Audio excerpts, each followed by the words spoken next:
3 गुना बड़ा होगा। और वहां पर अभी एक और लैंड का मतलब जो खुल चुका है, बन के तैयार हो चुका है, अलादीन के नाम से एक और जगह बनाई गई है, वो भी तैयार हो चुकी है। तो इसी को लेकर हम आपको बताएं, इतना सारा उधर डेवलपमेंट हो रहा है दोस्तों। वहां पर दुनिया का मतलब सबसे बड़ा बगीचा भी है, जो बगीचा मतलब दुनिया का है सबसे बड़ा बगीचा। आप सोच सकते हो इंडिया में भी इतना बड़ा बगीचा नहीं होगा, फॉरेन में भी इतना बड़ा बगीचा नहीं होगा, यूएसए में भी नहीं होगा, लेकिन दुबई के अंदर इतनी सारी चीजें करी गई है। और आप सब लोगों को ये सुन के हैरानी होगी, सऊदी अरब में कहीं पर इतनी बड़ी डेवलपमेंट कहीं नहीं की गई है, सिर्फ दुबई के अंदर ही की गई है। क्योंकि जो शेख मोहम्मद जी थे वो दुबई में ही पहले रहते थे, वहां पर जो घर थे वो बहुत कम थे, मतलब एक गांव, छोटा सा गांव सोच सकते हो। और आप उसको छोटे से गांव को बड़े से एक सिटी को डेवलप कर दिया है। और दोस्तों देखो, अब दुबई सबसे ज्यादा पैसे कमाता है अपनी 2 चीजों से, एक उनकी टूरिज्म और एक है जो बिजनेसमैन। जी हाँ दोस्तों, दुनिया भर से उनके यहाँ पर बिजनेसमैन आते हैं और वहां पर अपना करियर जमाते हैं। और वहां पर ही बहुत सारे लोग जॉब करने के लिए आते हैं कि वहां पर अच्छा खासा पैसा मिलेगा।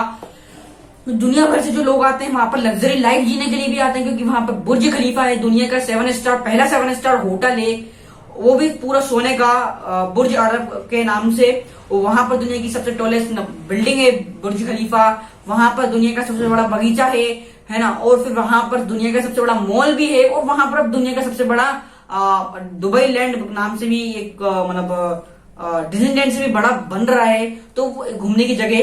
तो मतलब इतने सारे डेवलपमेंट एक साथ हो रहे हैं। और दोस्तों ये बताया जा रहा है कि एक रेस्क्यू के बाद कि दुबई में आज से 20 साल बाद जो लोग गाड़ियां चलाते हैं वो गाड़ियां भी ऑटोमेटिक ही चलेगी, मतलब ऑटोमेटिक कहें तो मतलब इंसान मतलब सिर्फ उसमें बैठ जाएगा, उसको सेट कर देंगे और वो चलती रहेगी। और दोस्तों अभी बता दें कि दुबई ने भी अभी एक ड्रोन टैक्सी के नाम से एक टैक्सी चलाई है, जो आपको 50 किलोमीटर हवा ले जाएगी, मतलब प्रति घंटा 50 किलोमीटर आपको तय करवाएगी।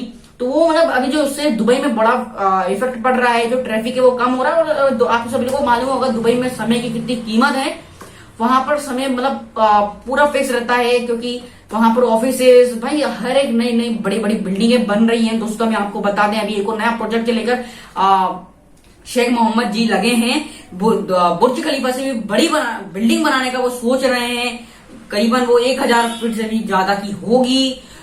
दोस्तों शेख मोहम्मद जी ने दूर की सोची, और अभी के टाइम में दुबई का जो नंबर है वो तीसरे नंबर का डेस्टिनेशन के साथ ग्लोबल हब, ग्लोबल डेस्टिनेशन भी बन चुका है दुबई।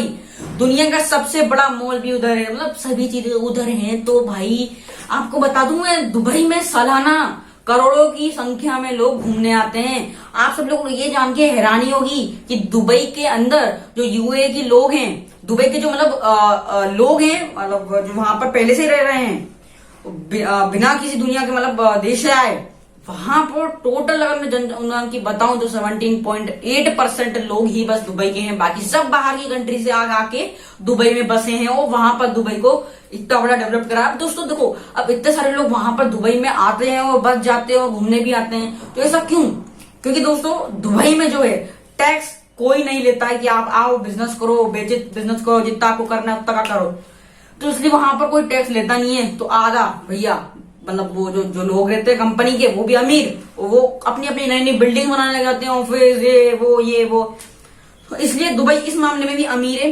अब यहाँ पर बता दें कि वहां पर अब बसने के लिए कोई भी मतलब ऐसा नहीं कि भैया ये एक कार्ड आता है वो देना पड़ेगा कि आप अब वहां के रहने वाले हो, वहां पर अब ऐसा कुछ है नहीं।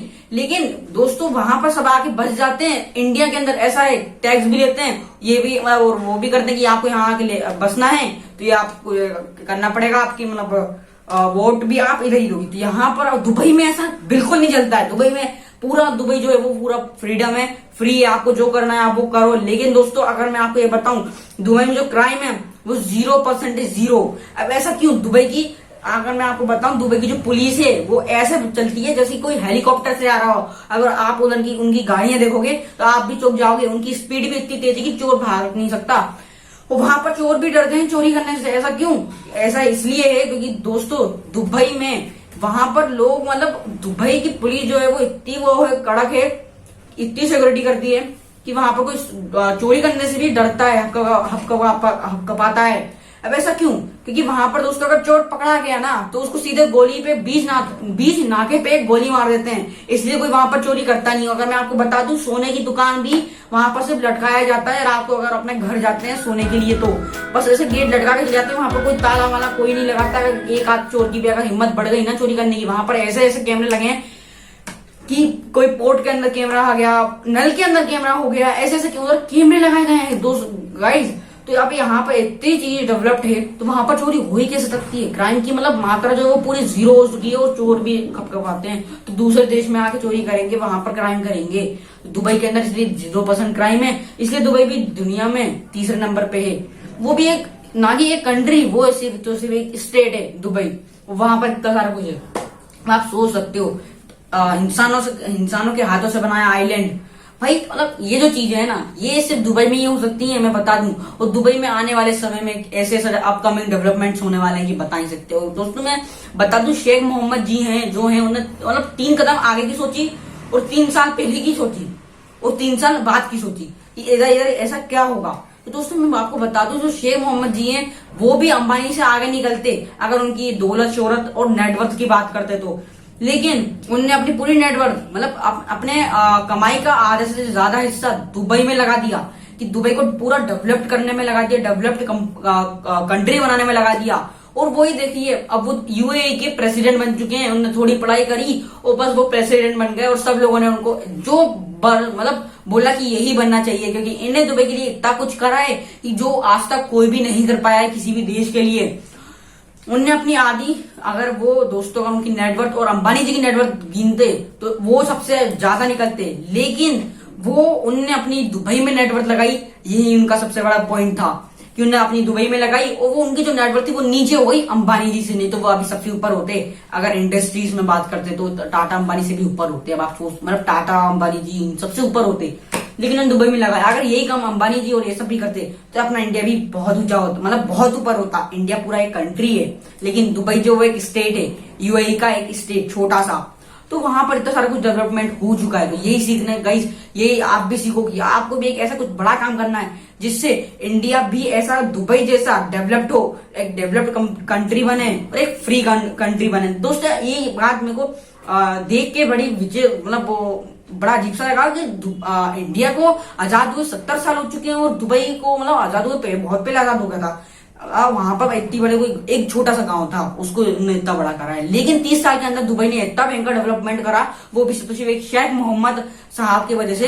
तो वहां पर दुबई इतना ऊपर खड़ा हो गया और अपना इंडिया ही का ही रह गया, क्योंकि यहाँ पर इतनी ज्यादा चीजें नहीं करी गई। लेकिन गाइस फिर भी बाकी सब कंट्री के हिसाब से इंडिया 7 से 8 नंबर पे आता है दुनिया में एक। और दोस्तों यूएस इन सब जगहों से लोग बसने आते हैं दुबई में, तो वहां पर इसलिए इतना ज्यादा पैसा होता है क्योंकि वहां पर बड़े बड़े लोग आते हैं, बड़े बड़े बंगला खरीदते हैं, घर बनाते हैं, बिल्डिंग बनाते हैं, इसलिए ये सब होते हैं। इतनी बड़ी बड़ी रिसोर्सेज है वहां पर, रिसोर्सेज प्लांट दुनिया भर के।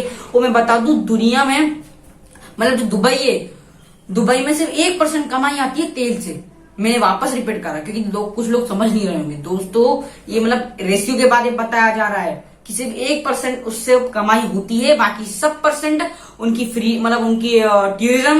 क्योंकि दोस्तों अभी जो आपको बता दूं कि बताना मैं भूल गया कि जो दुबई लैंड बन रहा है उसमें करीबन हर रोज 2 लाख की संख्या में लोग आएंगे घूमने, और डिज्नीलैंड से भी ज्यादा। डिज्नीलैंड में हर रोज 50,000 आते थे, क्योंकि दुबई में करीबन करोड़ों की संख्या में लोग सालाना आते हैं, और महीने की बात करें तो भी करोड़ों में ही आते हैं, इसलिए हर दिन 2 लाख लोग घूमने आएंगे। तो ऐसे इंटरेस्टिंग फैक्ट्स जानने के लिए, दुबई ऐसी बायोग्राफी जानने के लिए हर एक व्यक्ति की हमारे चैनल को लाइक करें एंड शेयर कर लो इस वीडियो को, ताकि दुबई का इतना बड़ा कामयाब होने में जो राज है वो सब लोगों को मालूम चले, और वही अपन जो स्ट्रेटजी है दुबई की वही अपन भी अपनाएं, और अपना भी जो इंडिया है वो भी दुबई तक पहुंच जाए। और सब्सक्राइब कर लो इस चैनल को ताकि हमें मिले एक सपोर्ट, और कमेंट जरूर करना कि दुबई की इतनी बड़ी कामयाबी को देखकर आपको कैसा लगा, और आप भी अपने इंडिया को ऐसे ही करना चाहते हो या नहीं करना चाहते हो। लाइक करके इस वीडियो को ज्यादा से ज्यादा फैलाएं और शेयर करें। Thank you.